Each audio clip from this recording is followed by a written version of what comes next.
Hello dear students, this is Bhagyashree Wankhede from Electronics and Telecommunication Department, NIT Polytechnic Nagpur. Welcomes you all for the lecture number 2 of the subject Digital Communication System from the Unit 1 Digital Communication System and Coding Method. Today's topic is Communication Channel and its Characteristics. The pre requisite knowledge का मतलब होता है कि ये topic पढ़ने के लिए आपको कौन कौन सी चीज़ों का नॉलेज होना ज़रूरी है।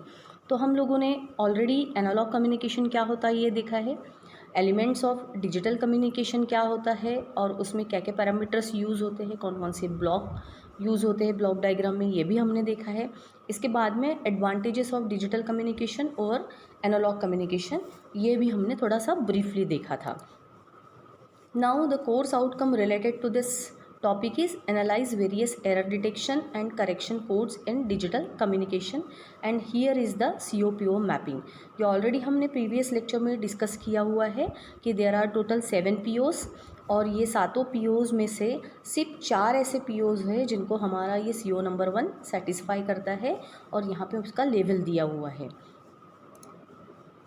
Now the learning outcome means after completion of this today's topic we are going to cover the topic as a classify different communication channel। यानी ये टॉपिक पढ़ने के बाद आप लोगों को आप क्लासीफाई कर सकते हो अलग अलग कम्युनिकेशन चैनल्स को। उसके बाद में कम्युनिकेशन चैनल से रिलेटेड जो भी कुछ पैरामीटर्स है उनका डेफिनेशन आप देख सकते हैं। उसके बाद उनकी कैरेक्टरिस्टिक्स क्या क्या होते हैं। इसके बाद एडवांटेजेस और डिसएडवांटेजेस क्या है डिजिटल कम्युनिकेशन सिस्टम के, और एक कंपैरिजन वाला पार्ट भी हम देखेंगे इस टॉपिक में। Now this are the classification of communication channel means types. तो कम्युनिकेशन चैनल हमको पता है broadly they are divided into 2 groups, एक तो वायरलेस और एक वायर्ड। तो हम गाइडेड का मतलब होता है वायर, जिसमें वायर यूज़ होता है, जैसे टेलीफोन जहाँ पे हम वायर यूज़ करते हैं, लेकिन मोबाइल में हम कहीं पे भी वायर यूज़ नहीं करते। तो दूसरा टाइप होता है उसका वायरलेस। अब वायर्ड कम्युनिकेशन के अगेन 3 टाइप्स दिए हुए हैं, बहुत सारे टाइप्स हैं, लेकिन यहाँ पे जो ब्रॉड क्लासिफिकेशन दिया है इसमें 3 टाइप दिए हैं। एक twisted pair, coaxial cable, optical fibre cable जिसमें केबल यूज़ होता है, वायर यूज़ होता है। और अनगाइडेड का मतलब वायरलेस में टेरेस्ट्रियल या माइक्रोवेव, उसके बाद में सैटेलाइट माइक्रोवेव और ब्रॉडकास्ट रेडियो। तो अभी हम लोगों को पता है कि रेडियो कम्युनिकेशन में जहाँ पे हम FM रेडियो सुनते हैं तो वहाँ पे वायर नहीं रहता है, या सैटेलाइट कम्युनिकेशन में भी वायर नहीं है। उसके बाद हमारे मोबाइल कम्युनिकेशन में भी वायर नहीं है। इसके अलावा भी बहुत सारे ऐसे चैनल्स हैं जिसमें अंडर वाटर एक्वास्टिक चैनल होते हैं, storage channel like magnetic tape recorders में जो मैग्नेटिक टेप्स होते हैं, मैग्नेटिक डिस्क जो होती है, these all are the other types of communication channel. Channel का मतलब होता है कि ऐसा माध्यम या ऐसा मीडियम जिसके थ्रू हम इंफॉर्मेशन को आगे भेज सकते हैं। जैसे वायर से हम इंफॉर्मेशन आगे भेज सकते हैं, है ना। वायरलेस में मोबाइल में जैसे वायरलेस होता है तो उसमें हवा में हमारी इंफॉर्मेशन जा रही है, तो like that. Now some of these the characteristics of communication channel. अब कम्युनिकेशन चैनल को पढ़ने के लिए कुछ बेसिक डेफिनेशन को स्टडी करना बहुत ज़रूरी है। चैनल का मतलब अभी हमने बताया है, तो हमको पता रहना चाहिए कि एक चैनल की कैपेसिटी कितनी हो सकती है, एक चैनल कितने बिट्स को या डेटा को हैंडल कर सकता है, कितनी बैंडविड्थ वाला डेटा उसमें से जा सकता है, चैनल की वजह से कितना हमको रिपीटर्स लगाने की ज़रूरत है या नहीं है। तो हम कुछ डेफिनेशन यहाँ पे देखेंगे। तो पहली डेफिनेशन है बीट रेट। बीट का मतलब अभी हमने बताया कि हमारा जो डेटा होता है वो in the form of digital होता है, यानी 1 एंड 0s के फॉर्म में होता है। तो ऐसे कितने नंबर ऑफ 1 एंड 0 हम 1 सेकेंड में भेज सकते हैं एट ए टाइम, वो यानी हमारा बीट रेट। तो bit rate is simply the number of bits transmitted during 1 second. 1 second में कितने नंबर ऑफ बिट्स हम भेजते हैं उसी को ही बिट रेट कहा गया है। और उसका जो फॉर्मूला है that is RB is equal to 1/TB। And TB क्या इंडिकेट करता है, एक बिट को भेजने के लिए कितना टाइम लग सकता है।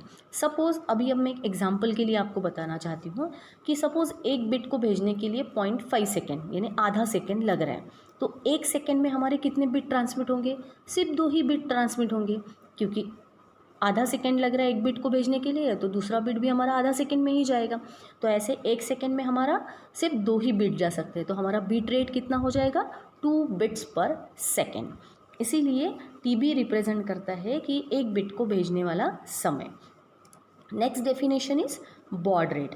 अब बॉड रेट देखिए, बिट रेट का मतलब होता है हम सिंगल बिट भेज रहे हैं, लेकिन बॉड रेट का मतलब होता है अगर हमने इन बिट्स को ग्रुप में ढालना शुरू कर दिया, तो अगर 2-2 बिट का एक ग्रुप बना दिया, 3-3 बिट का एक ग्रुप बना दिया, 4-4 बिट का एक ग्रुप बना दिया, और इन ग्रुप्स को अगर हम भेज रहे हैं तो ऐसे कितने ग्रुप्स, उनको कहा जाता है सिम्बॉल्स।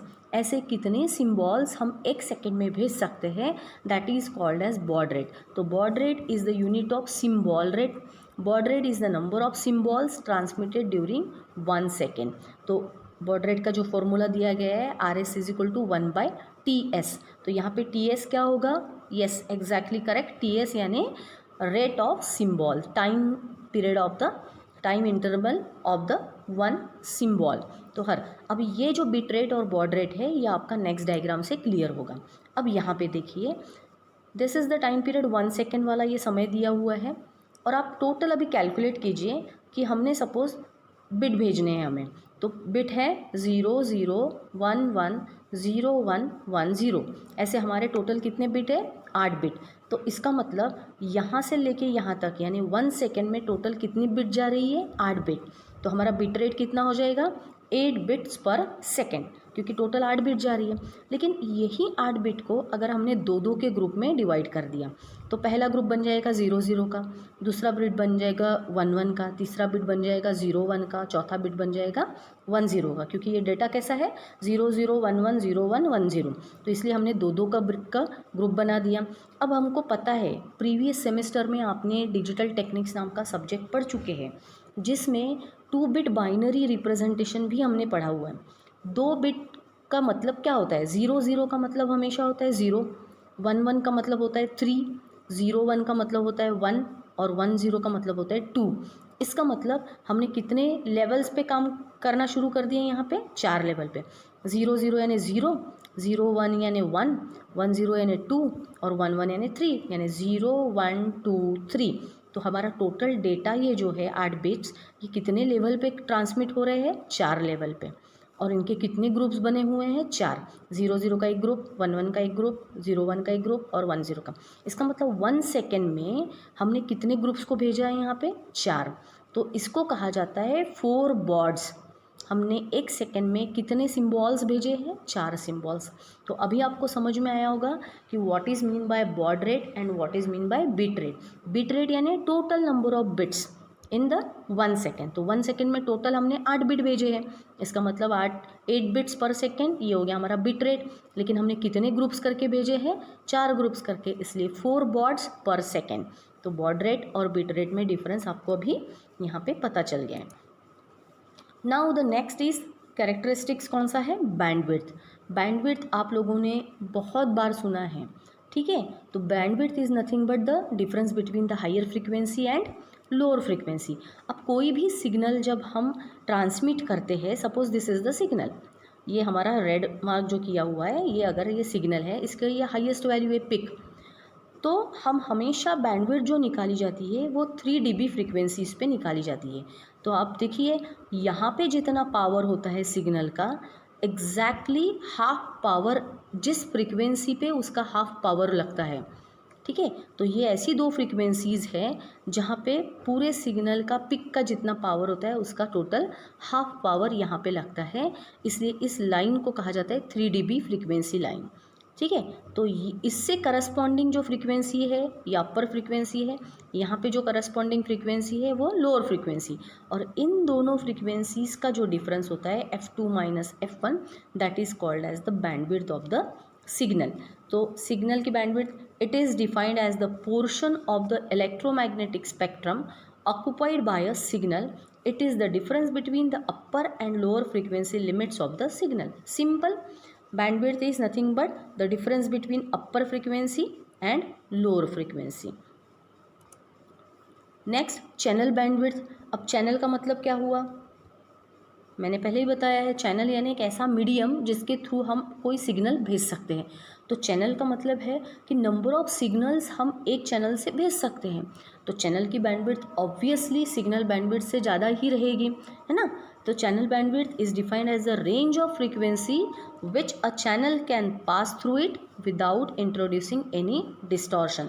चैनल की बैंडविड्थ यानी इतनी नंबर ऑफ फ्रीक्वेंसीज जो विदाउट डिस्टॉर्शन वो चैनल पास कर सकता है, उसको कहा जाता है चैनल बैंडविड्थ।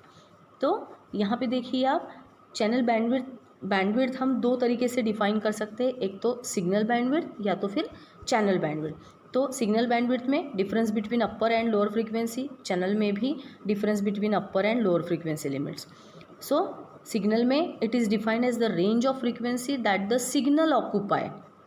एक सिग्नल कितनी फ्रीक्वेंसी ऑक्यूपाई करता है उसको कहा जाता है सिग्नल की फ्रीक्वेंसीज, है ना, सिग्नल की बैंडविड्थ। लेकिन चैनल की bandwidth it is defined as the range of frequency that a cable will carry.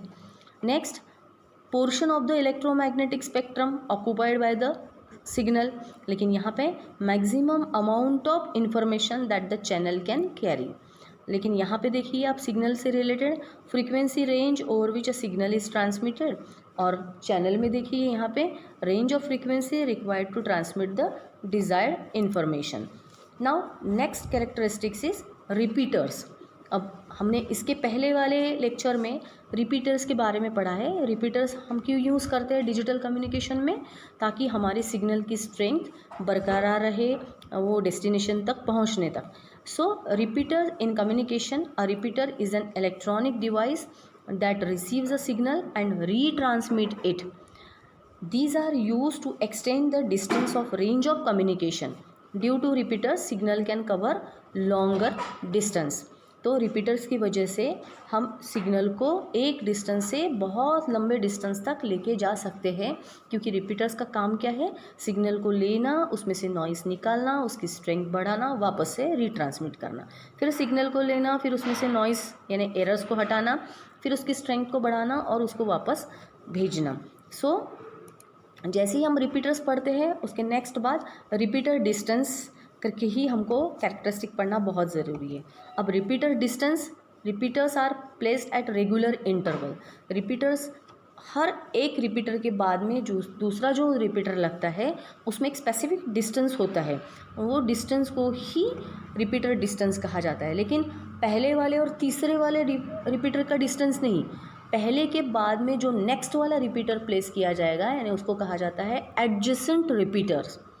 ठीक है, एडजेसेंट का मतलब क्या है, पहला रिपीटर उसके बाद में तुरंत दूसरा वाला जो लगता है उसी को हम एडजेसेंट रिपीटर कहते हैं। The distance between the adjacent repeater is known as repeater distance. और रिपीटर डिस्टेंस किस फैक्टर्स पर डिसाइड किया जाता है, height of the repeater. Repeater की अगर हाइट बहुत कम है तो वो बहुत पास पास लगते हैं, रिपीटर की हाइट अगर ज़्यादा है तो उनको दूर दूर भी लगाया जा सकता है। इसके बाद रिपीटर ट्रांसमीटर पावर, अगर पावर ज़्यादा यूज़ करता है रिपीटर तो रिपीटर्स को हम दूर भी लगा सकते हैं, लेकिन बहुत कम पावर ट्रांसमिट हो रही है तो हमको रिपीटर्स को पास पास लगाना पड़ेगा। इसके बाद में हमारा एटमॉस्फेयर ड्राई है या वेट है यानी गीला है, सूखा एटमॉस्फेयर है, इस पर भी रिपीटर्स को पास लगाना या दूर लगाना है वो डिसाइड होता है।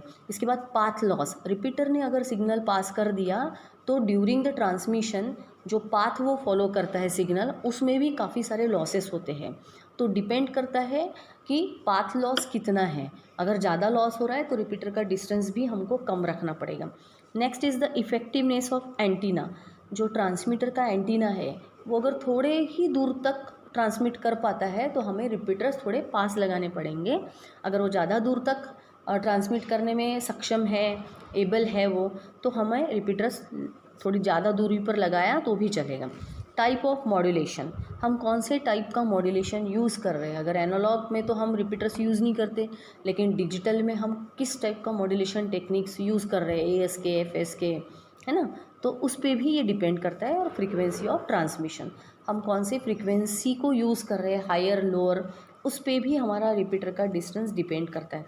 तो अभी आपको पता चला कि रिपीटर्स डिस्टेंस किस पे डिपेंड करता है, height of repeater, repeater transmitter power, dry और wet atmosphere, path loss, effectiveness of antenna, type of modulation, frequency of transmission.